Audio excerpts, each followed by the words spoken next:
But for now, we move to Parliament buildings, where the nominee for the position of Inspector General of Police is facing members of Parliament. Worldwide,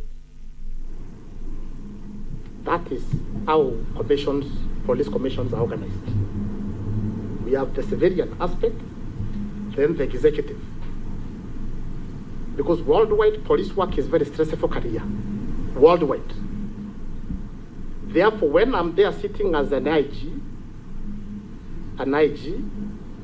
the chairman of the commission is a civilian.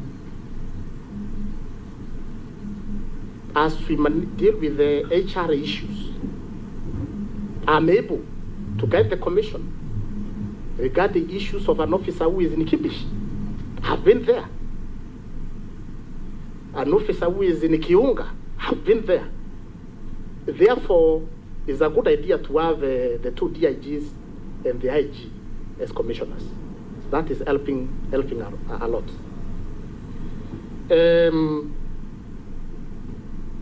Sir, the other one was Honorable Hussein. Sir, I'm not privy to the 2,000 plots. I'm not privy to that information. And again, Mheshimiwa mentioned that there's a matter is going on in the court. Therefore, there's an area I need to be very careful about. I don't put the service in a embarrassing situation. Again, KPR is the policy. We are going to review the policy. Extrajudicial killing. This is the supreme law of the land. This is the guiding factor. Anything we do, this is our anchor. This is what holds our country together.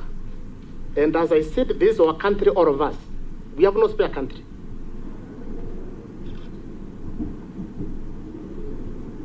We cannot have a situation where it is the IG breaking the law. The Constitution is very clear. Talks about right to life.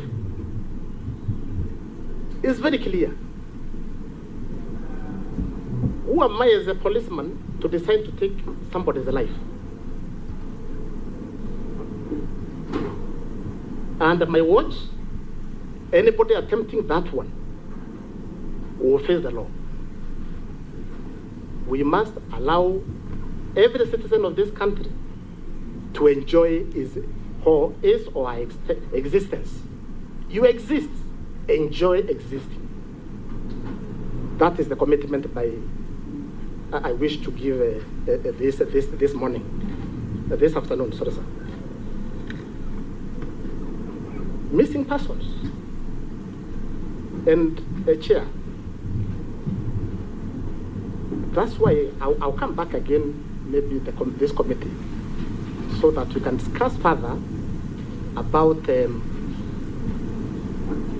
this office of the Coroner General. We need that office. I know that act was enacted, I think 2017. We need the Coroner General as soon as possible, so that any unnatural death, is investigated to logical conclusion. And that again would be a game changer. That again, chair, co-chair, it is my commitment.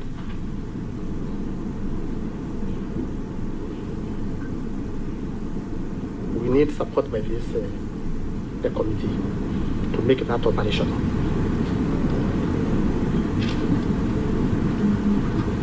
Including the case of your cousin. We cannot allow every evening you're watching news, you are seeing mothers crying, wives crying. We can't continue that as a country. Housing, by Honorable Sen again, housing, I will not take you through the conditions I lived under when I was a constable in Eastlands. Too unfortunate. The service had been neglected for a number of years. There was no investment at all to the service. What I propose is a short-term, medium-term, and long-term measures. Because construction is expensive. There are competing needs in terms of the resources we have as a country. What I would propose, Chair, to this committee is a short-term measure. We enhance the house allowance. Let's enhance the housing allowance based on where the police station is located. Because I can imagine Mudangari police station is in Lavington. What the officers are being paid now is so little that you find an officer policing Mudangari Lavington. You live in Babandogo, then commute. At times he's expected to be on duty in the night. So again, we end up losing officers because they're armed, they are targets. So that is a short-term measure. Enhance the house allowance. Long-term is construction. Again, I will engage I seek the dangers of the chair so that the housing money which went to the Ministry of Housing can be brought back to National Police Service. We used to get every year 2 billion for construction. And that's why we're able to do nice houses in Oyukis, in Sigomere, in Uguja, nice houses, modern houses. Cheapish. But that money these days goes to Ministry of Housing.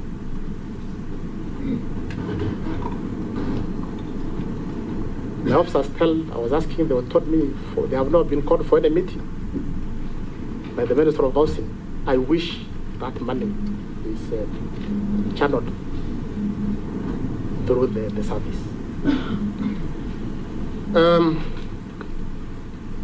Sir, Honorable Korere,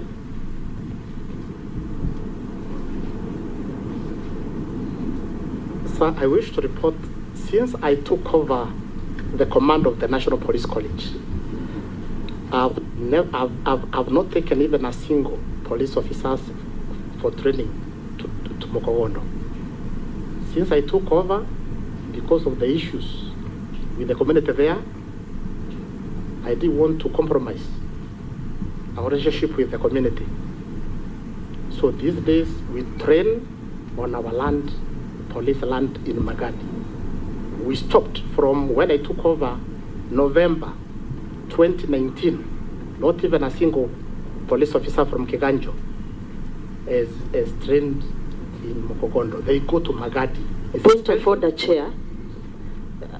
Point of order.